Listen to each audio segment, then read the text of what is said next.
सभी को मेरा प्रणाम। आपके हृदय में विराजमान प्रभु को भी मैं प्रणाम करता हूँ। आज जो जगत है, विश्व है, प्रभु का बना हुआ एक वरदान है मानव जीवन के लिए। उसमें अनेक प्रकार की बातें बताई गई हमारे संतों ने। ये विश्व के अंदर कई प्रकार के संशोधन हुए।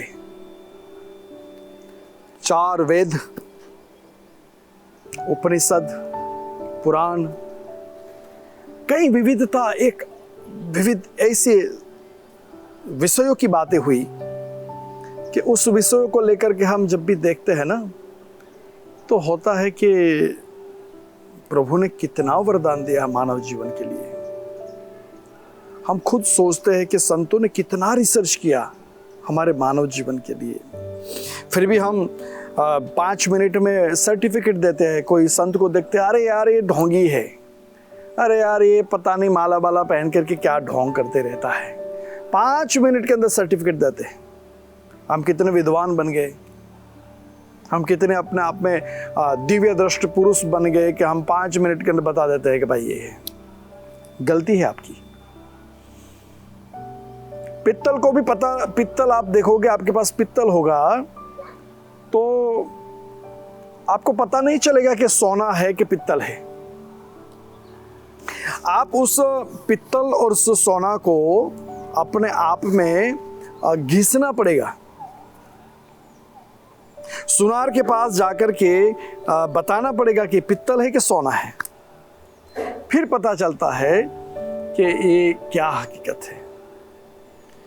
वैसे ही संतों का सानिध्य जब प्राप्त होता है, फिर पता चलता है कि वास्तव में इसके पास क्या ज्ञान है।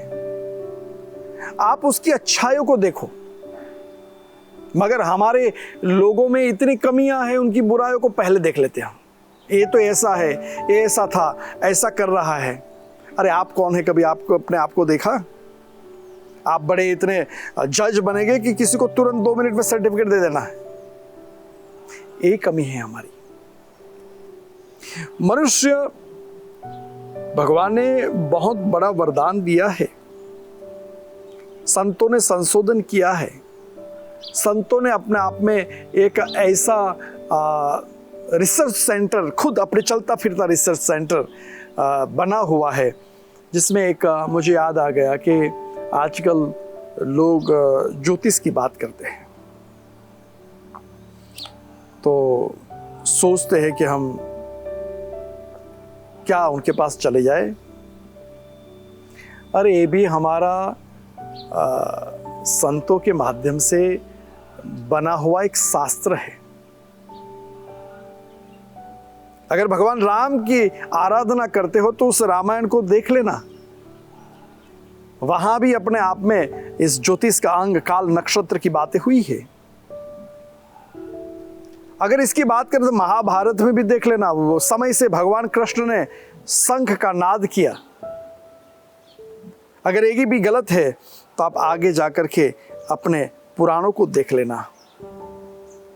अरे ये भी है, अब आप भूल जाओ ना। सुबह उठ करके हम पंचांग में देखते हैं कौन सा नक्षत्र ठीक है, कौन सा अपने आप में काल ठीक में, इससे अच्छा कार्य किया जाए। अगर आपकी बेटी और बेटे की शादी भी होती ना, आप आचार्य के पास चले जाते, कहते कौन सी तिथि अच्छी है जिसमें मेरी बेटी की शादी हो।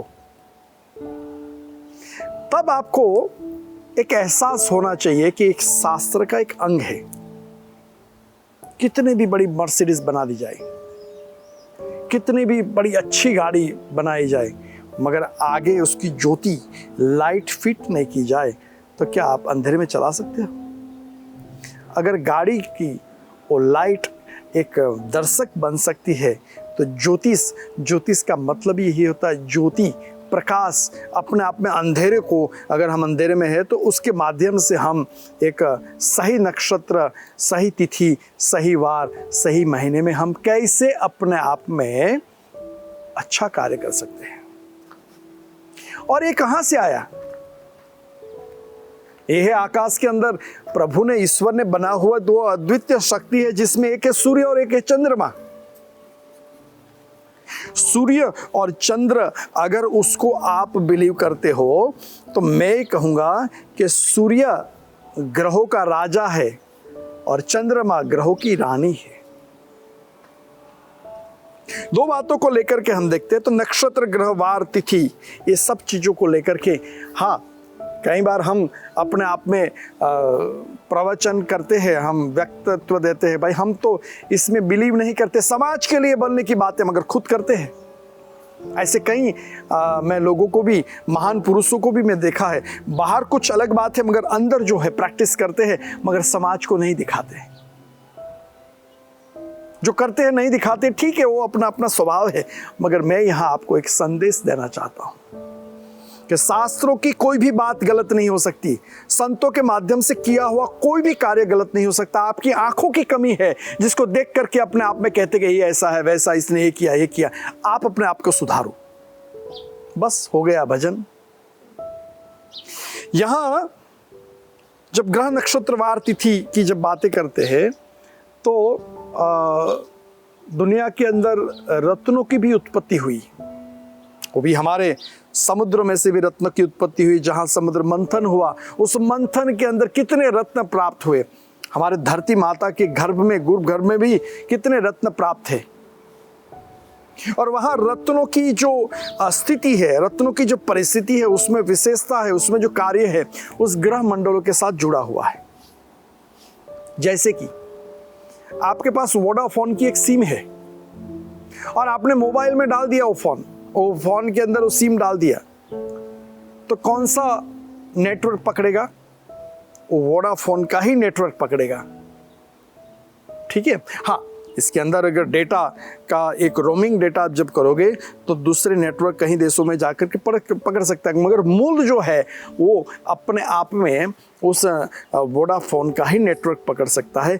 वैसे ही योग्य ग्रह, वैसे ही योग्य अपने आप में जो रत्न है, उस रत्नों की परिस्थिति है, वो रत्नों की रेज है, और रत्नों की महिमा है। अगर रूबी माणिक है तो सूर्य की स्थिति को पकड़ेगा, सूर्य की रेज को पकड़ेगा।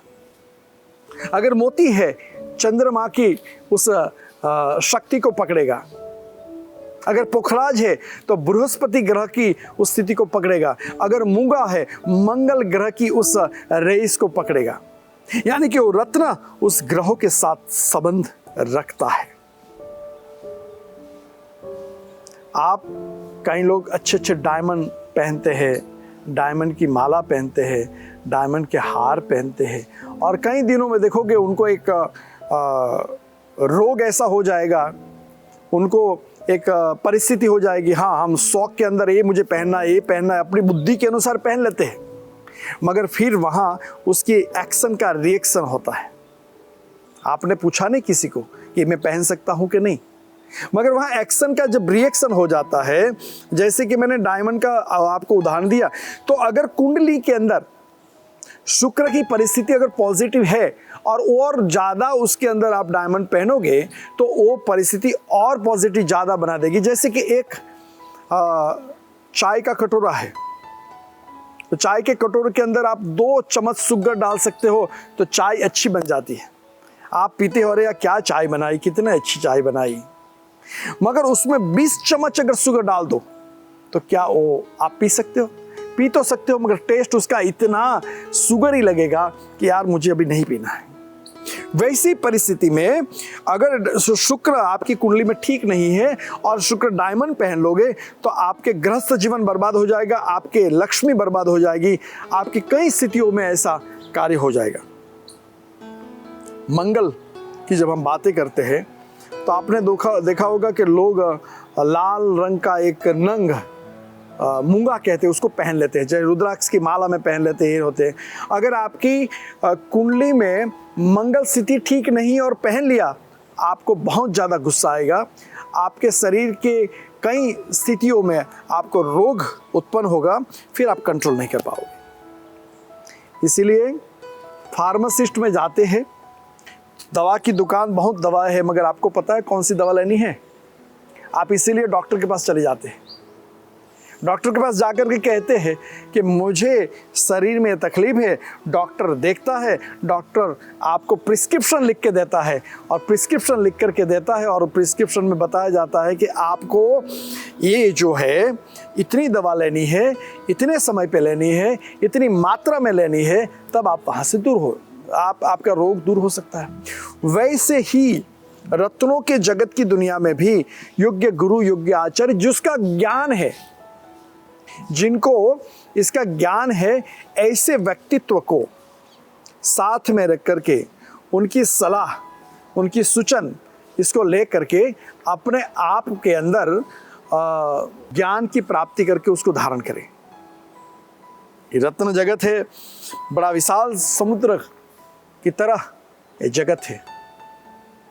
मैं आपको यही निवेदन करूंगा कि प्रभु ने जो दिया हुआ, प्रकृति ने जो दिया हुआ वो जो रत्न है, आप अवश्य धारण करें। आप पहले के देखो राजा महाराजा एक रत्नों की मणि की माला, रत्नों की अंगूठियां, ये सब धारण करते थे। क्यों? इस धारण करने से अपने आप में प्रकृति की शक्ति आपके शरीर के साथ जोड़ सकती है। आप भी धारण करिए। ऐसा कोई गलत नहीं है कि रत्न धारण नहीं करना है। तो रत्न धारण नहीं करना तो हमारे ही ऋषि मुनियों ने इसकी संशोधन कैसे किया। भृगु ऋषि जैसे महान रिसर्चर जिनके पास संजीवनी विद्या थी, और उन्होंने भी अपने आप में उस शास्त्रों के अंदर ये सब बताया गया है। कितने शास्त्र हैं। तो विविध प्रकार की माला भी आती है जो अपने आप में अपने मनस्थिति, मानसिक स्थिति को सुधार सकते हैं।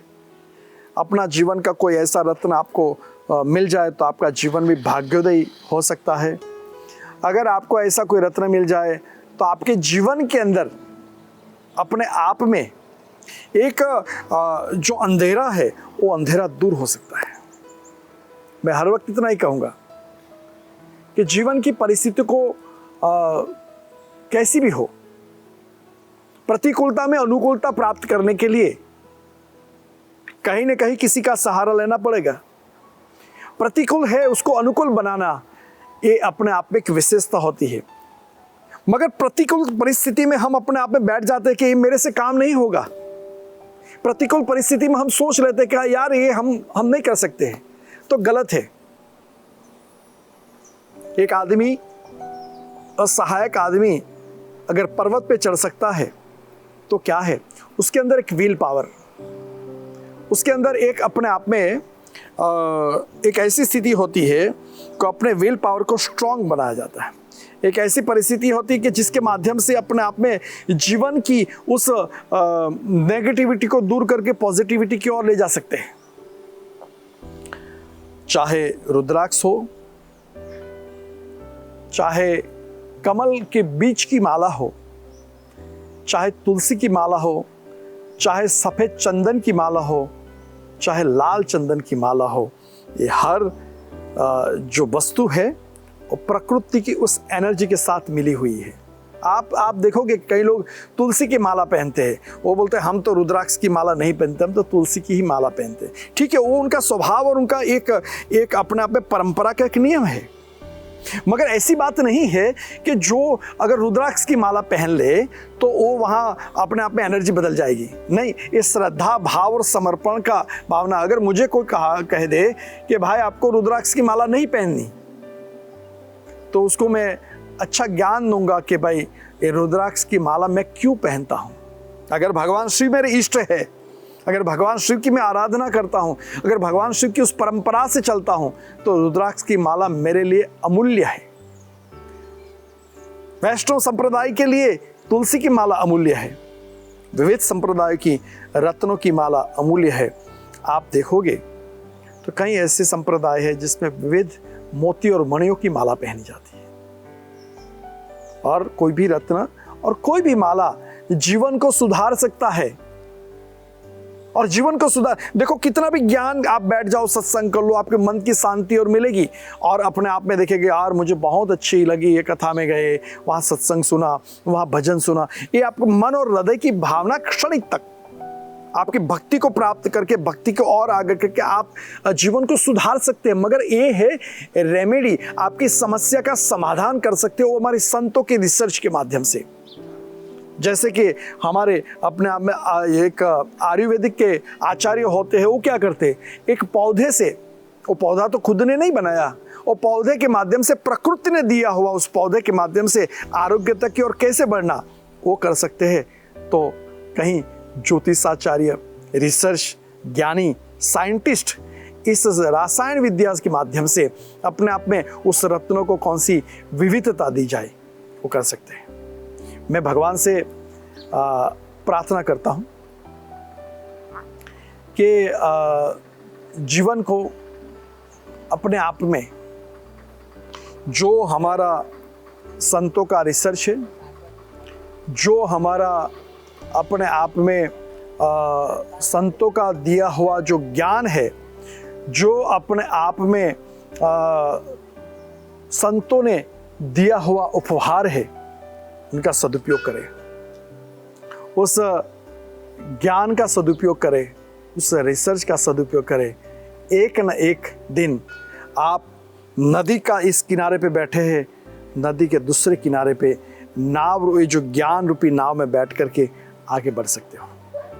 प्रभु से, सदगुरुदेव से यही प्रार्थना करूंगा कि जीवन जो है, जीवन में भाग्यता मिले, अलौकिकता मिले, ज्ञान मिले, विशेष ज्ञान मिले और जीवन पूर्ण बने, ऐसे ही प्रार्थना करता हुआ सबको प्रणाम करता हूँ। ओम शांति शांति शांति।